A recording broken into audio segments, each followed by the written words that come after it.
부모는 사랑해서 말합니다. 하지만 자식은 그 말을 짐으로 안고 삽니다. 다 너 잘 되라고 하는 말이야. 이 말 뒤에는 기대, 비교, 불안이 숨어 있습니다. 법륜 스님은 말씀하십니다. 부모의 말은 자식 인생의 배경음악이 된다. 한번 깔린 음악은 자식이 어른이 되어서도 멈추지 않습니다. 오늘은 사랑을 지키기 위해 반드시 삼켜야 할 말에 대해 이야기합니다. 여러분의 소중한 구독과 좋아요는 큰 힘이 됩니다. 오늘도 평안하세요. 혹시 이번 설날에도 자녀분이 일찍 떠나셨나요? 아니면 아예 못 온다고 전화로만 인사하고 끝냈나요? 오셔도 밥 먹고 한두 시간 앉아 계시다가 일이 있어서요. 아이들 학원 때문에요 하면서 서둘러 일어나시던 그 모습 기억나시죠? 우리는 속으로 섭섭하죠. 이렇게 키웠는데 명절에 부모 얼굴 보는 게 그렇게 힘든가? 하는 생각이 듭니다. 하지만 정작 자녀는 우리 집 문턱을 넘을 때마다 숨이 막힌다고 합니다. 사랑하는 부모님 집인데 왜 그럴까요? 오늘 여러분께 조심스럽게 여쭤보고 싶은 게 있습니다. 혹시 우리가 했던 말 한마디 때문은 아닐까요? 우리가 사랑으로 정말 자녀 잘 되라고 했던 그 말들이 자녀에게는 평생 짐이 되어버린 건 아닐까요? 다 너 잘 되라고 하는 말이야. 이 말 하신 적 있으시죠? 저도 상담하러 오시는 분들한테 정말 많이 듣습니다. 자녀가 하고 싶은 일이 있다고 하면 그건 안 돼. 공부해야지. 다 너 잘 되라고 하는 말이야 하셨을 겁니다. 자녀가 친구 만나러 나간다고 하면 친구가 뭐가 중요해. 공부나 해. 다 너 잘 되라고 하는 말이야 하셨을 겁니다. 그때 자녀 표정 기억나시나요? 고개 숙이고 방으로 들어가던 그 뒷모습 기억나세요? 우리는 그냥 자녀 장래를 걱정해서 한 말이었는데 자녀는 그 순간 내 마음은 중요하지 않구나. 내가 원하는 건 다 틀렸구나. 이렇게 받아들였습니다. 더 무서운 건 그 말을 들은 자녀가 자라서도 여전히 그 말에 묶여 산다는 겁니다. 40대, 50대가 되어서도 중요한 결정을 앞두고 엄마가 뭐라 하실까? 아버지가 실망하시면 어쩌지 이런 생각부터 합니다. 자기 인생인데도 말입니다. 엄마 아빠 말 안 들으면 나중에 후회한다. 이 말도 많이 하셨을 겁니다. 저도 어릴 때 어머니한테 이 말 정말 많이 들었습니다. 그때는 어른 말씀이 다 맞으니까 들어야지 했는데 나중에 보니까 꼭 그렇지도 않더라고요. 그런데 우리는 왜 이런 말을 했을까요? 진짜 후회할까봐 걱정돼서? 아니면 우리 말을 안 들으면 안 된다는 생각 때문이었을까요? 솔직히 따져보면 내 말을 들어야 한다는 마음이 더 컸던 것 같습니다. 정말 후회한 건 누구였을까요? 부모 말만 듣고 원하지 않는 학과 가고 원하지 않는 직장 다니고 원하지 않는 결혼하고 살아온 자녀들. 그 사람들이 40대, 50대 되어서 상담실 찾아와서 하는 말이 뭔지 아세요? 제 인생을 산 게 아니라 부모님 기대에 맞춰 살았어요. 이제 와서 후회해도 돌이킬 수가 없어요. 이게 얼마나 슬픈 말입니까? 우리는 자녀 잘 되라고 한 말인데 자녀는 평생 그 말 때문에 자기 인생을 못 살았다고 합니다. 여러분, 자녀가 요즘 전화 잘 안 받으시죠? 카톡 보내도 한참 뒤에야 답장 오시죠? 명절에 오셔도 금방 가시죠? 그게 다 이유가 있습니다. 자녀는 우리 목소리만 들어도 긴장됩니다. 전화 받으면 또 요즘 뭐 하냐? 돈은 잘 버냐? 결혼은 언제 하냐? 애는 언제 낳냐? 왜 승진 못하냐? 이런 말 들을까봐 무섭습니다. 그래서 전화를 피합니다. 카톡도 마찬가지입니다. 밥 먹었니? 이 짧은 말 뒤에 그런데 말이야. 하면서 이것저것 물어보실까봐, 간섭하실까봐 답장을 미룹니다. 명절에 집에 와도 편하지 않습니다. 밥상 앞에 앉으면 또 시작됩니다. 너 요즘 살 좀 빠졌다. 머리는 왜 그렇게 기르냐? 옷은 왜 그렇게 입고 다니냐? 동창 누구는 벌써 부장 됐던데. 한마디 한마디가 자녀한테는 칼입니다. 그래서 빨리 도망가고 싶은 겁니다. 우리는 관심이고 사랑이라고 생각합니다. 맞습니다.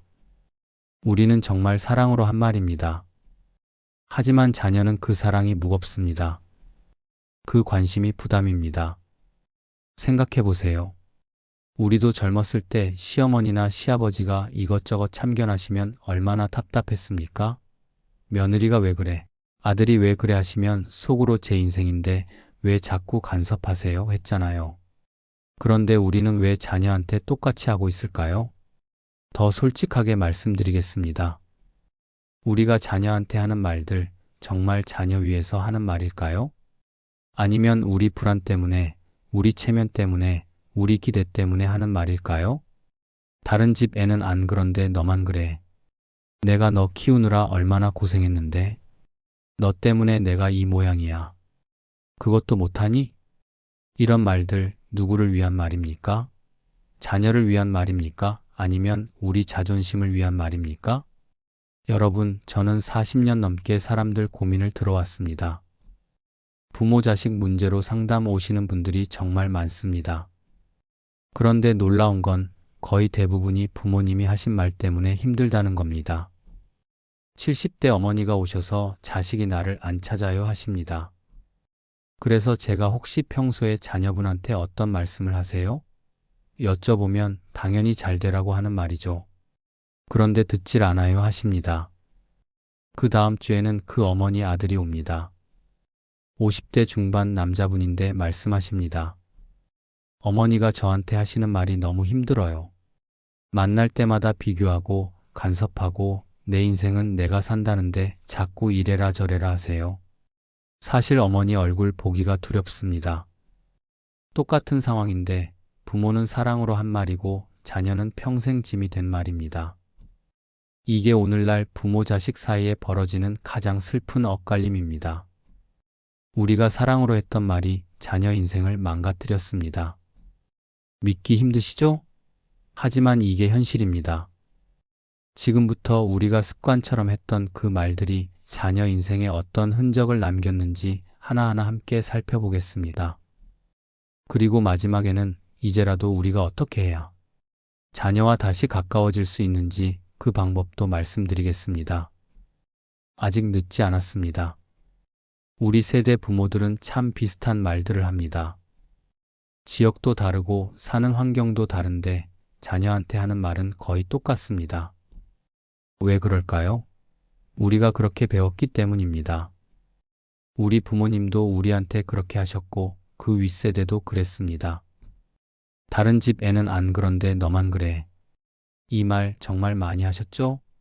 저도 어릴 때 어머니한테 귀에 못이 박히도록 들었습니다. 옆집 철수는 공부 잘한다. 옆집 영희는 착하다. 사촌 형은 벌써 대학 갔다. 맨날 누구는 어떻고 누구는 어떻다는 소리만 들었습니다. 그때 기분이 어땠는지 아직도 기억납니다. 나는 왜 이렇게 못났나? 나는 왜 엄마를 실망시키나? 그런 생각만 들었습니다. 그런데 우리는 자라서 또 우리 자녀한테 똑같이 했습니다. 옆집 민수는 서울대 갔는데 너는 왜 그 모양이냐? 친구 딸은 벌써 결혼했는데 너는 언제 할 거냐? 동생은 효자인데 너는 왜 그러냐? 우리는 왜 이런 말을 했을까요? 자녀가 더 잘 되라고? 아니면 우리가 창피해서? 솔직히 말하면 둘 다입니다. 자녀 잘 되기도 바라지만 남들한테 뭐라고 들을까봐 그게 더 무서웠던 겁니다. 우리 세대는 그렇게 살았습니다. 체면이 밥 먹여주는 시대였습니다. 아파트 단지에서 저 집 아들 대학 어디 갔대? 저 집 딸 시집 언제 간대? 이런 소리 들으면 우리가 견딜 수가 없었습니다. 그래서 자녀를 다그쳤습니다. 자녀 인생이 아니라 우리 체면을 위해서. 그런데 자녀는 그 말을 어떻게 받아들였을까요? 아, 나는 엄마 아빠한테 비교 대상이구나. 내 존재 자체는 부족하구나. 나는 다른 사람만큼 못하는 인간이구나. 이렇게 받아들였습니다. 더 무서운 건 그 자녀가 자라서도 평생 자기를 다른 사람과 비교하며 산다는 겁니다. 직장에서도 가정에서도 항상 나는 부족해, 나는 못났어 이런 생각을 달고 삽니다. 부모가 심어준 그 생각이 평생 따라다니는 겁니다. 내가 너 키우느라 얼마나 고생했는데. 이 말도 정말 많이 하셨을 겁니다. 특히 자녀가 말을 안 들을 때, 우리 마음대로 안 될 때 이 말이 튀어나옵니다. 내가 너 낳아서 키우느라 청춘 다 바쳤다. 너 대학 보내려고 내가 얼마나 악착같이 일했는데. 시집 장가 보내려고 빚까지 내가면서 고생했는데. 맞습니다. 우리는 정말 고생했습니다. 우리 세대 부모들은 자녀 하나 키우려고 목숨 걸고 일했습니다. 새벽같이 일어나서 밤늦게까지 일하고, 우리는 안 먹어도 자녀 먹이고, 우리는 안 입어도 자녀 입히고 그렇게 살았습니다. 특히 IMF 때 겪으신 분들, 그때 얼마나 힘드셨습니까? 남편 직장 잃고 빚쟁이한테 쫓기고, 그래도 자녀 학원비는 꼬박꼬박 내고, 밥은 굶어도 자녀 급식비는 챙기고, 그 고생이 어디 말로 다 할 수 있습니까? 그러니까 우리가 내가 너 키우느라 얼마나 고생했는데 이 말을 하는 게 당연합니다. 진짜 고생했으니까요. 진짜 힘들었으니까요. 인정받고 싶은 겁니다. 그런데 자녀는 그 말을 어떻게 들었을까요? 아, 나는 부모님한테 빚진 사람이구나. 내가 태어나서 부모님을 힘들게 했구나. 나는 부모님한테 갚아야 할 빚이 있구나. 이렇게 받아들였습니다. 자녀는 부모의 은혜를 느끼는 게 아니라 부모한테 빚진 죄인이 됩니다. 그래서 자기 인생을 못 삽니다.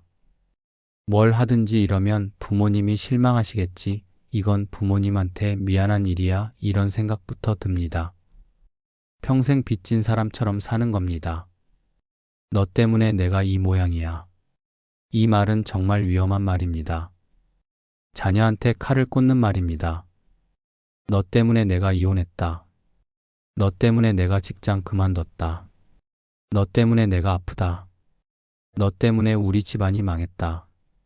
우리는 화가 나서, 억울해서, 힘들어서 이런 말을 했습니다. 그런데 자녀는 그 말을 평생 짊어지고 삽니다. 내가 태어나지 말았어야 했나?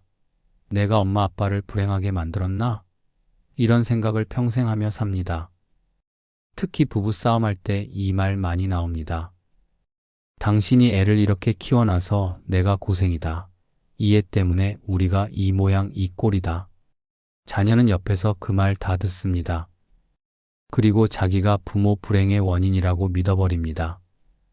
그 자녀가 자라면 어떻게 될까요? 존재 자체가 죄책감입니다. 뭘 해도 내가 이러면 안 되는데, 내가 행복하면 안 되는데, 이런 생각을 합니다. 자기를 학대하며 삽니다. 부모가 심어준 죄책감이 평생 그 사람을 괴롭히는 겁니다. 그것도 못하니? 형은 하던데. 이 말도 자녀의 자존감을 무너뜨리는 말입니다. 그것도 몰라? 학교에서 뭘 배우냐? 그것도 못해? 다른 애들은 다 하던데. 너는 왜 그렇게 굼뜨냐? 형은 안 그랬는데. 우리는 자녀가 더 잘하기를 바라는 마음에서 이런 말을 했습니다. 자극을 주면 더 노력하지 않을까, 그런 생각이었습니다. 우리 부모님도 우리한테 그렇게 했으니까 우리도 당연히 그렇게 했습니다. 그런데 자녀는 그 말을 듣고 더 노력하는 게 아니라 자기를 포기합니다. 나는 안 되는 사람이야. 나는 못하는 사람이야. 노력해봤자 소용없어. 이렇게 생각합니다. 형제끼리 비교당한 자녀는 더 비참합니다. 형은 칭찬받고 동생은 늘 비교당하고, 또는 언니는 인정받고 동생은 늘 무시당하고, 그러면 형제 사이도 나빠집니다. 미워하게 됩니다. 부모가 형제를 갈라놓는 겁니다. 그 자녀가 커서 사회생활하면 어떻게 될까요?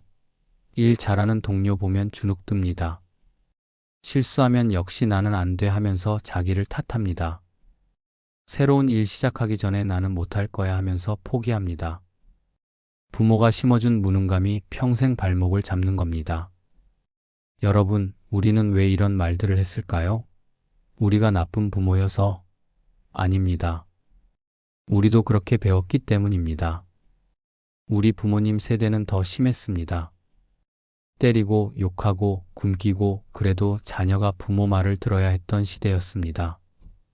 우리는 그 시대보다는 훨씬 나아졌다고 생각했습니다. 때리지는 않잖아요. 굶기지는 않잖아요. 말로만 한 거잖아요.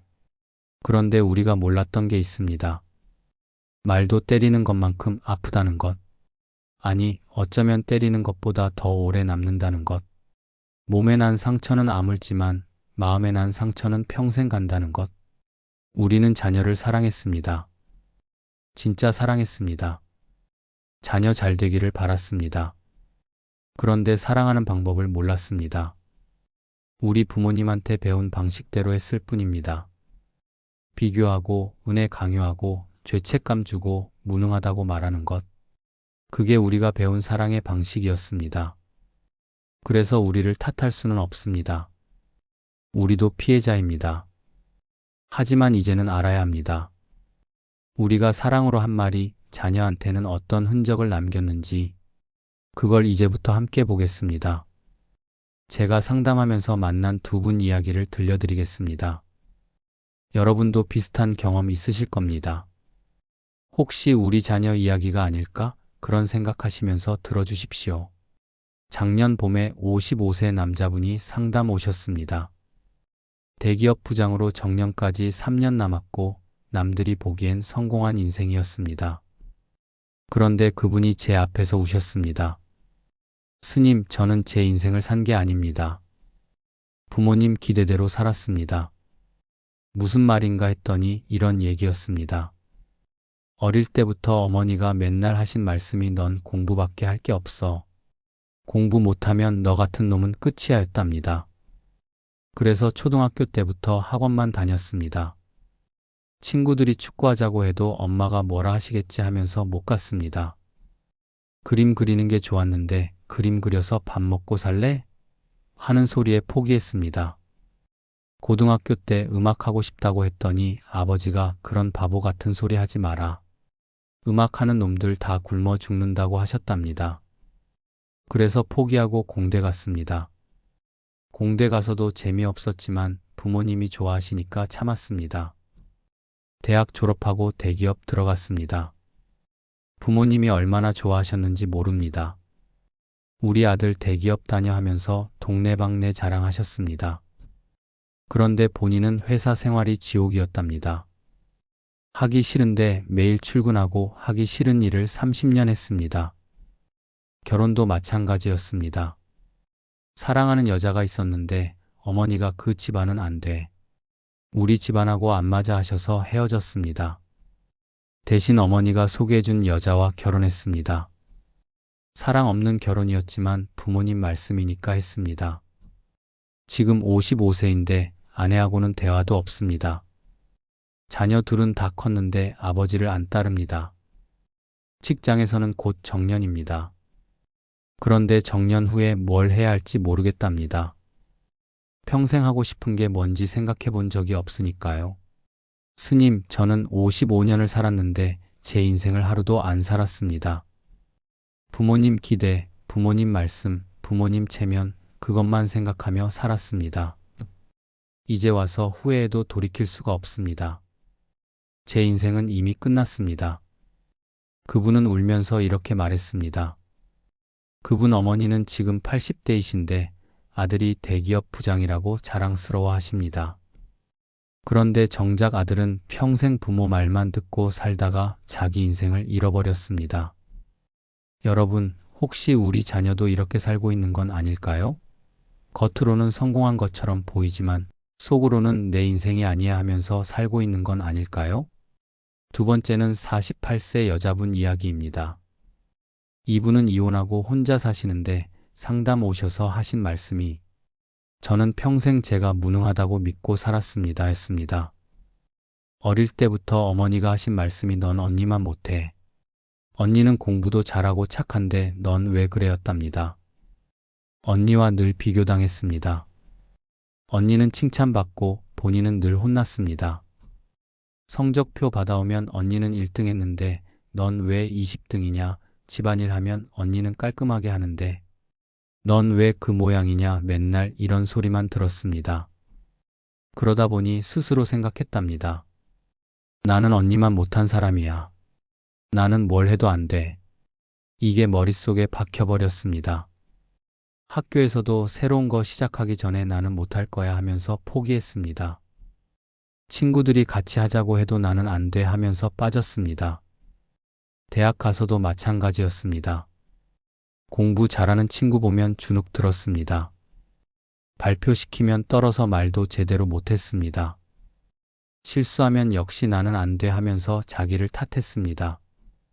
취직하고 나서도 그랬습니다. 회사에서 실수하면 상사 탓, 환경 탓하는 게 아니라 무조건 자기 탓했습니다. 제가 못나서 그렇습니다. 제가 부족해서 그렇습니다. 늘 이렇게 말했습니다. 자존감이 바닥이었습니다. 결혼도 그렇게 했습니다. 좋아하는 사람이 있었는데 나 같은 사람은 저 사람한테 어울리지 않아 하면서 고백도 못했습니다. 대신 먼저 다가온 남자와 결혼했는데 그 남자가 문제가 많은 사람이었습니다. 결혼 생활 내내 남편한테 무시당했습니다. 당신은 아무것도 못해 당신 같은 사람 나밖에 안 받아줘 이런 소리 들으면서도 참았습니다. 맞아, 나는 무능해. 나 같은 사람 받아준 것만 해도 감사해야지. 이렇게 생각했습니다. 그러다 결국 이혼했습니다. 남편이 바람 피우고 집 나갔는데 그때도 본인은 내가 잘못해서 남편이 나간 거야 하면서 자기를 탓했습니다. 지금 48세인데 혼자 삽니다. 친구도 없습니다. 사람 만나기가 무섭답니다. 뭘 해도 나는 못할 거야 하는 생각부터 듭니다. 새로운 직장 가도 나 같은 사람 필요 없겠지 하면서 눈치만 봅니다. 스님, 제가 이렇게 된 게 다 어머니 때문입니다. 어릴 때부터 언니하고 비교당하고 맨날 못한다는 소리만 들으니까 저는 정말 저를 무능한 사람이라고 믿게 됐습니다. 48년을 그렇게 살았습니다. 이제 와서 바꾸려고 해도 안 됩니다. 이미 제 속에 박혀버렸습니다. 그분 어머니는 지금도 모릅니다. 딸이 왜 이혼했는지, 왜 친구도 없이 혼자 사는지, 왜 늘 우울한지, 그냥 왜 그렇게 살아? 언니 좀 보고 배워라 이런 말씀만 하신답니다. 여러분, 이게 우리가 한 말이 남긴 흔적입니다. 우리는 그냥 다른 애는 안 그런데, 형은 하던데 이렇게 말했을 뿐인데 자녀는 평생 그 말을 짊어지고 삽니다. 이 두 분 외에도 비슷한 분들이 정말 많습니다. 40대, 50대, 60대 되어서도 부모가 했던 말에서 벗어나지 못하고 사는 사람들이 정말 많습니다.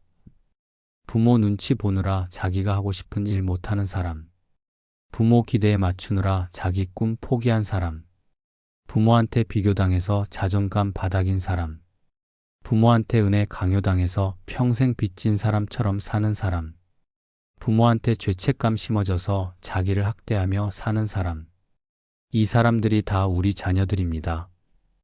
우리가 사랑으로 한 말이 자녀 인생을 이렇게 만들어버렸습니다.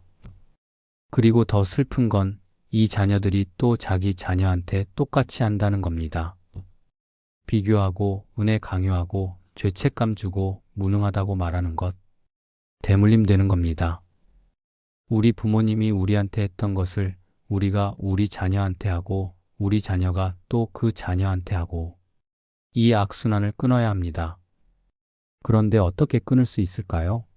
이미 한 말은 되돌릴 수 없는데 이미 심어진 상처는 지울 수 없는데 우리가 지금 무엇을 할 수 있을까요? 아직 방법이 있습니다. 늦었다고 생각할 때가 가장 빠를 때입니다. 지금부터라도 우리가 바꿀 수 있습니다. 자녀와 다시 가까워질 수 있습니다. 그 방법을 이제 말씀드리겠습니다. 여러분, 지금까지 우리가 자녀한테 했던 말들, 그리고 그 말들이 자녀 인생에 남긴 흔적들을 함께 봤습니다. 마음이 무겁습니다. 어떤 분들은 내가 정말 그랬구나 하면서 가슴 아프실 겁니다. 또 어떤 분들은 이미 늦었는데 어떡하지 하면서 걱정되실 겁니다. 괜찮습니다. 늦지 않았습니다. 지금이라도 바꿀 수 있습니다. 제가 40년 넘게 사람들 만나면서 깨달은 게 하나 있습니다. 사람은 언제든 변할 수 있다는 것, 관계도 언제든 회복될 수 있다는 것, 단 한 가지 조건이 있습니다. 진심으로 바꾸겠다는 마음만 있으면 됩니다. 그럼 어떻게 바꿔야 할까요? 어떻게 해야 자녀와 다시 가까워질 수 있을까요? 첫째, 부모의 역할을 다시 정의해야 합니다. 우리는 착각했습니다. 부모의 역할이 자녀 인생을 설계해주고 방향 잡아주고 이래라 저래라 하는 거라고 생각했습니다. 틀렸습니다. 부모의 역할은 자녀 인생을 대신 살아주는 게 아닙니다. 자녀가 스스로 자기 인생을 살 수 있도록 옆에서 지켜봐 주는 겁니다. 넘어지면 일으켜 세워주고 힘들면 토닥여주고 그렇게 곁에 있어주는 게 부모입니다. 자녀 인생은 자녀 것입니다. 우리 것이 아닙니다. 우리는 이미 우리 인생을 살았습니다. 이제 자녀 인생은 자녀한테 돌려줘야 합니다. 그게 진짜 사랑입니다. 생각해 보십시오.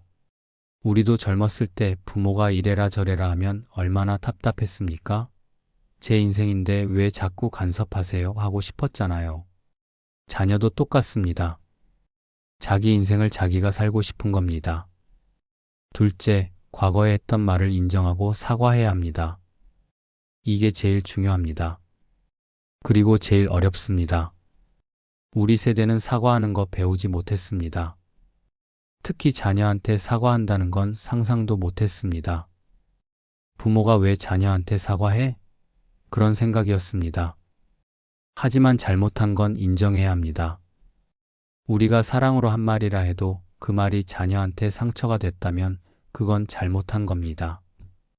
그걸 인정하고 사과해야 합니다. 전화하십시오. 자녀한테 전화해서 이렇게 말해 보십시오. 그동안 엄마가 아빠가 너한테 미안한 말 많이 했다. 다른 집 애랑 비교하고 엄마 고생 얘기하고 너 때문에 힘들다고 하고 그 말들이 너한테 상처였을 거야. 엄마가 잘못했다. 미안하다. 이 말 한마디만 해도 자녀 마음이 풀립니다. 자녀가 원하는 건 거창한 게 아닙니다. 그냥 부모가 내가 잘못했다 이 말 한마디만 해주기를 바랍니다. 그 말이 자녀한테는 세상에서 제일 큰 위로입니다. 물론 처음엔 어색합니다. 말이 안 나옵니다. 괜찮습니다. 천천히 하십시오. 한 번에 안 되면 2번, 3번 하십시오. 중요한 건 진심입니다. 진심으로 미안하다고 말하면 자녀는 압니다. 셋째, 앞으로는 말을 줄여야 합니다. 이게 제일 어렵습니다. 우리는 평생 자녀한테 이래라 저래라 하면서 살았는데 갑자기 입 다물고 있으라니 힘듭니다. 하지만 해야 합니다. 자녀가 뭘 하든 어떤 선택을 하든 참고 지켜봐야 합니다. 조언하고 싶어도 참아야 합니다. 간섭하고 싶어도 참아야 합니다. 자녀가 엄마 나 이런 일 할까 해요 하면 안 돼, 그건 이러지 마십시오. 대신 이렇게 말하십시오. 그래, 내가 하고 싶으면 해봐라. 엄마는 내가 뭘 하든 응원한다. 자녀가 아빠 저 결혼하려고 해요 하면 그 사람은 안 돼 이러지 마십시오. 대신 이렇게 말하십시오. 그래, 내가 좋아하는 사람이면 아빠도 좋다. 행복하게 살아라. 자녀가 실수해도 그것 봐라 내 말 들을 걸 이러지 마십시오. 대신 이렇게 말하십시오. 괜찮다. 누구나 실수한다. 다시 해보면 돼. 이게 진짜 사랑입니다. 간섭이 아니라 믿음입니다. 통제가 아니라 자유입니다. 말을 줄이는 게 쉽지 않으면 이렇게 생각해 보십시오. 우리가 말 한마디 덜 할 때마다 자녀가 자기 인생을 한 걸음 더 살 수 있다고. 우리가 참을 때마다 자녀가 자유로워진다고. 넷째, 내 인생이니 내가 해봐라 이 말이면 충분합니다. 자녀한테 해줄 수 있는 최고의 말이 뭔지 아십니까? 내 인생이니 내가 결정해라. 엄마 아빠는 내가 뭘 하든 응원한다. 이겁니다. 이 말 한마디가 자녀를 자유롭게 합니다. 평생 부모 눈치 보며 살던 자녀가 이 말 듣고 처음으로 내 인생을 살아도 되는구나 하고 깨닫습니다. 그리고 신기한 일이 벌어집니다. 우리가 간섭 안 하고 내버려두면 자녀가 오히려 우리한테 더 자주 연락합니다. 우리가 이래라 저래라 안 하니까 자녀가 오히려 엄마 이런 일 있었어요 하면서 스스로 얘기합니다. 우리가 비교 안 하고 인정해주면 자녀가 오히려 아빠 고마워요 하면서 감사해 합니다. 우리가 말을 줄이니까 자녀가 오히려 우리 말을 더 잘 듣습니다. 이게 관계의 신비입니다. 우리가 놓아줄 때 자녀가 돌아옵니다. 우리가 통제 안 할 때 자녀가 가까이 옵니다. 마지막으로 늦었다고 생각하지 마십시오. 혹시 이런 생각하시는 분 계십니까? 이미 다 큰 애한테 지금 와서 뭘 어떻게 해? 이미 늦었어. 아닙니다. 늦지 않았습니다. 자녀가 40대, 50대, 60대라도 늦지 않았습니다. 우리가 80대, 90대라도 늦지 않았습니다. 제가 만난 분들 중에 70대 어머니가 50대 아들한테 사과하신 분 계십니다. 엄마가 평생 너한테 미안한 말 많이 했다. 늦었지만 용서해라. 이렇게 말씀하셨습니다. 그 아들이 얼마나 울었는지 모릅니다. 50평생 어머니한테 듣고 싶었던 말이 바로 그거였답니다. 그 후로 모자 관계가 완전히 달라졌습니다. 이제는 일주일에 2~3번씩 전화하고 한 달에 한 번씩 찾아뵙고 정말 가까워졌습니다. 여러분, 지금 이 순간이 가장 빠른 때입니다. 내일이 아니라 오늘입니다. 다음 명절이 아니라 지금입니다. 지금 당장 전화하십시오. 자녀한테 전화해서 그동안 미안했다. 사랑한다 이 말 해주십시오. 어색해도 괜찮습니다. 말이 안 나와도 괜찮습니다. 진심만 전하면 됩니다. 그리고 앞으로는 말을 줄이십시오. 조언 대신 침묵을, 간섭 대신 믿음을, 비교 대신 인정을 주십시오. 자녀 인생을 자녀한테 돌려주십시오. 그러면 자녀가 돌아옵니다. 명절에도 오고 전화도 자주 하고 마음도 열고 우리한테 다시 가까이 옵니다. 우리가 말을 내려놓을 때 자녀 인생이 다시 움직이기 시작합니다. 부모 자식 사이는 말이 아니라 마음입니다. 우리가 진심으로 자녀를 믿고 자녀 인생을 존중할 때 자녀도 우리를 진심으로 사랑하게 됩니다. 이제 말을 내려놓으십시오. 그게 우리가 자녀한테 줄 수 있는 마지막 사랑입니다.